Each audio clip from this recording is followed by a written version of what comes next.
Oduuwwan maddeen alaatii qabadhetti hundar Premier League England torbee 14ffaan Arsenal gara injifannootti deebi'u Liverpool qixa bahee Chelsea ammoo mo'amee jira dabalata qabna.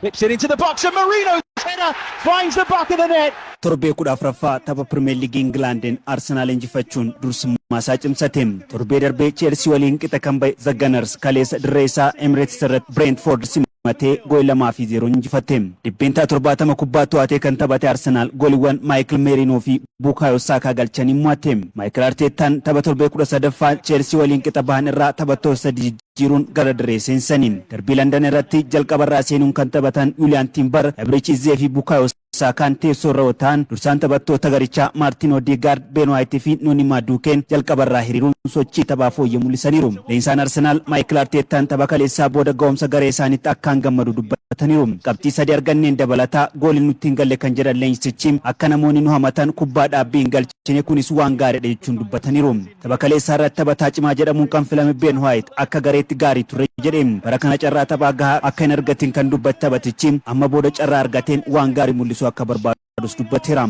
Sababa miidhamaatiin taphattoota sararraa murteessoo William Saliba fi Gabriel Magalhaes kan dhabe Arsenal kaleessas Christian Musqueraan jalaa miidhameera. This is Talby, who's had a goal, he scored! Alisson is beaten!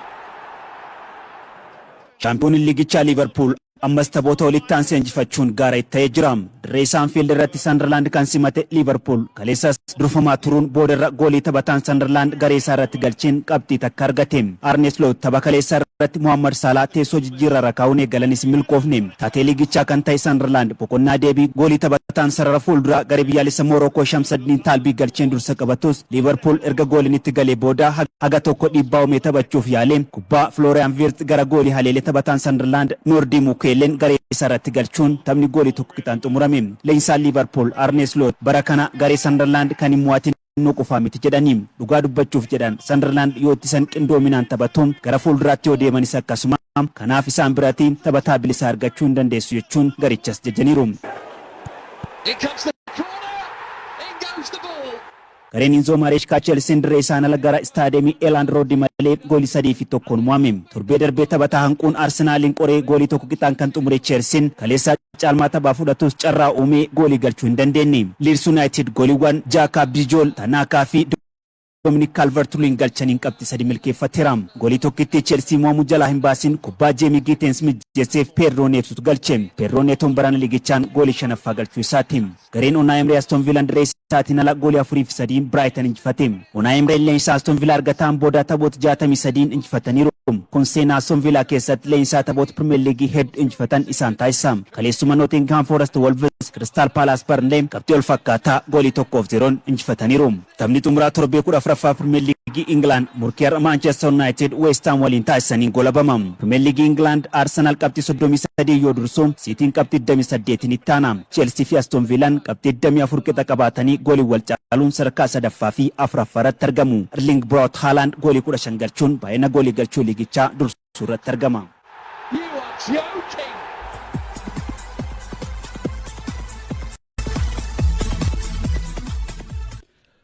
Oduu Ispoortii Kamisa Guyyaatti kan caqasaatee jirtan La Liga Spain Real Madrid taphoota 3 booda gara injifannootti deebi'e. La Liga Spain Real Madrid taphoota 3 booda Athletic Bilbao mo'achuun injifannootti deebi'eera.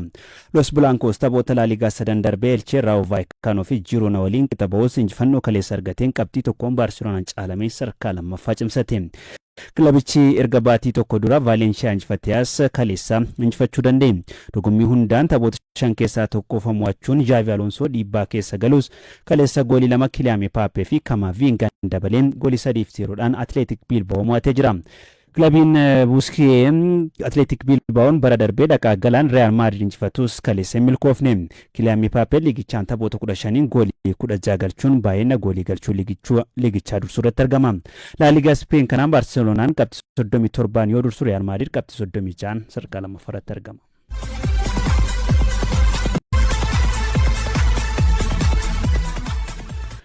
Waancaa Itaaliin Inter Milaanii fi Napoliin waancaa Jarmaniin Bayern Munich murkattoota isaanii mo'atanii.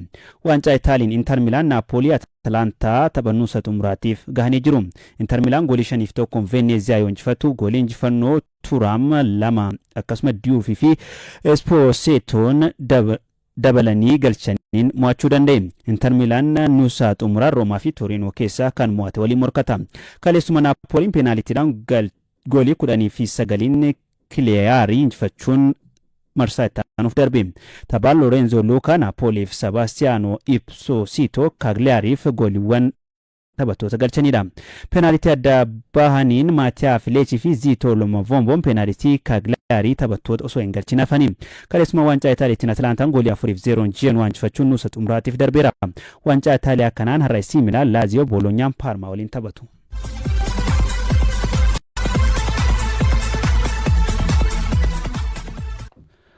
Waancaa Jarmaniin Bayern Munich fi Stuttgart Nusa xumuraatiif gahanii jiru. Kilabiin Bavaariyaa liigii biyya keessaan taphoota 25 osoo hin mo'amin imalaa jira. Tapha Bayern Munich fi Union Berlin goolii 5 keessummeesseen taphattoonni Union Berlin goolii 4 qooda keessaa qabu. Taphichaan goolii injifannoo Bayern Munich Harry Kane fi taphattoonni Union Berlin Elias Anas akkasumas Dias Goleet gooliiwwan garii isaan irratti galchaniiru. Waancaa Jarmanii kanaan Stuttgart Bochum Freiburg Darmstadt qabxii wal fakkaataa goolii 2-0 mo'atanii jiru. Guyyaa tokko dura Bayer Leverkusen goolii 1-0 Borussia Dortmund injifachuun isaa ni yaadatama. Haaluma wal fakkaatu waancaa Copa del Spain Real Betis galchii 4-1 Torrente Real Sociedad goolii 2-0dhaan Rus Radiz Orense goolii 2-1 Girona Villarreal peenaalitiin Antonio injifachuudhaan marsaa itti aanuuf darbanii jiru.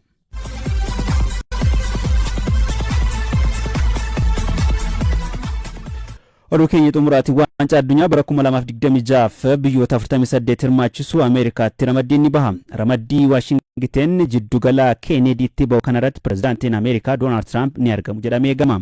Waancaa addunyaa lakkoofsa hirmaattota 48 guddatti waxabajjii 11 hamma adoolessa 19 bara 2026tti Ameerikaa, Meeksikoo fi Kaanaadaan waloon ni qopheessu.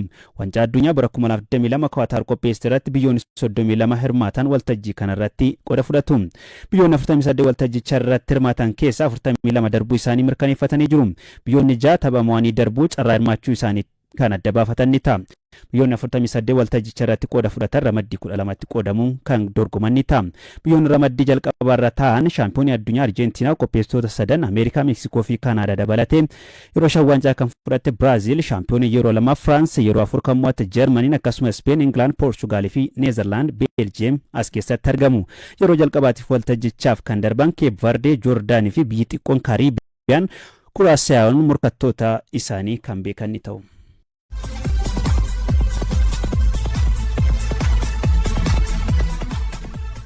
Oduu ispoortii guyyaa kanaaf qopheeffanne xumuree tan jira waan hordoftaniif ulfaadhaa isiniin jedha yeroo gaarii qabaadha.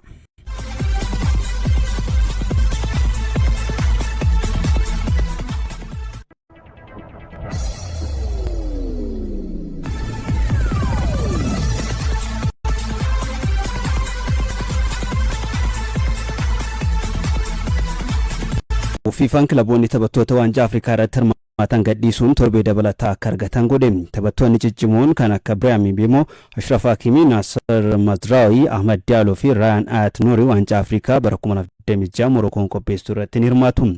Fiifaan kilaboota taphattoota waancaa Afrikaa irratti hirmaatan qaban hanga muddee 15 taphattoota kanneen akka taphachiisan eeyyamee jira. Waancaan Afrikaa muddee 21 qopheessummaa Morokootiin gaggeeffama. Yeroo kanatti kilaboota taphattoota Afrikaa qaban imalli injifannoo isaan irratti rakkoon gahuu mala jechuun Fiifaan murtoo kana dabarse. Kilaboota jajjaboo Awurooppaa keessaa Liverpool, Mohamed Salah, Manchester United, Ibrahim Bemo, Ahmad Diallo fi Nazir Mazraoui, Paris Saint-Germain, Hakimi muddee 21 hanga majjii 18 tajaajila isaanii hin argatani. Fiifaan dorgommichi eegaluuf torbaan tokko qofi yoo hafu taphattoota kanneen akka gadhiisaniif kilabootaaf eeyyamee jira. Fiifaan dhiibbaa qaamolee hunduu jiddu galeessa gochuun murtoo kana dabarsuus ifoomsee jira.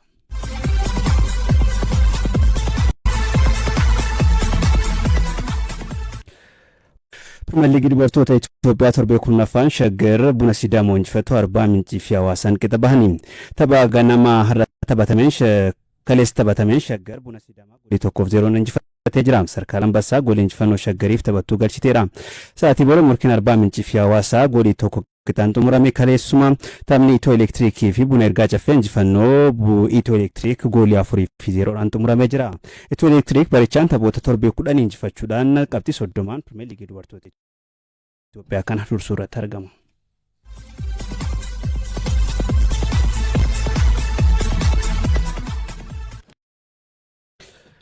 Ligi Itoophiyaa taphoonni torbee saglaffaa boru istaadiyeem Finfinneetti sa'aatii 9 irraa eegaluun Walaayittaa Diichaan Mirreegannat Shiree wajjin taphatu. Istaadiyeemii Hawaasaatti Madin Itoophiyaan taphoota lamaan darban mo'amuudhaan gara injifannootti deebi'uuf Itiyoo Elektiriik waliin falmata. Abubakar Abdullah.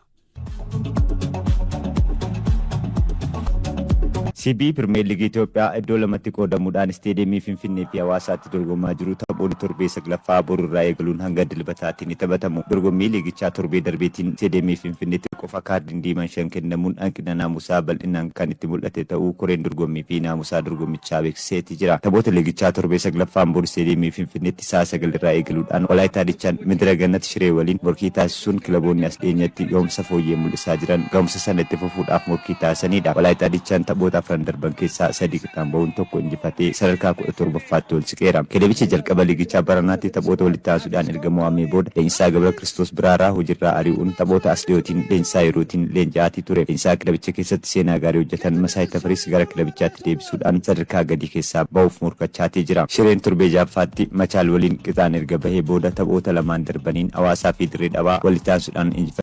Sadarkaa 9ffaatti ol siqeera. Kilabichi taphoota 4 mo'amuu dhabuun sadarkaa isaa fooyyeffachuudhaaf morkii taasisuudha. Istaadiyeemii Yuunivarsiitii Hawaasaatti Madiin taphoota lamaan darban mo'ameerraa injifannootti deebi'uudhaaf Itiyoo Elektiriik waliin morkiin jabaan isa eeggata. Sanbata Finfinneetti sa'a 7 irraa eegaluudhaan Baankiin Daldala Itoophiyaa Walwaaluu Adigiraat Yuunivarsiitii waliin morkii taasisuun taphoota 4 booda injifachuudhaaf morkii taasisuudha. Sa'aatii 10tti dursaan liigichaa Bunni Sidaamaa Dirree Dhawaa waliin injifannoo isaatti fufuun taphoota eegama. Adaamaan taphoota 5 darbe keessaa 3 injifachuun tokko mo'amee tokko qixaan ba'uudhaan qabxii 13 sadarkaa 7ffaatti argama. Qidus Goorgis gama isaatiin taphoota lama walitti aansuudhaan erga mo'amee booda torbee darbee injifannootti deebi'uun qabxii 15 sadarkaa 3ffaatti argama.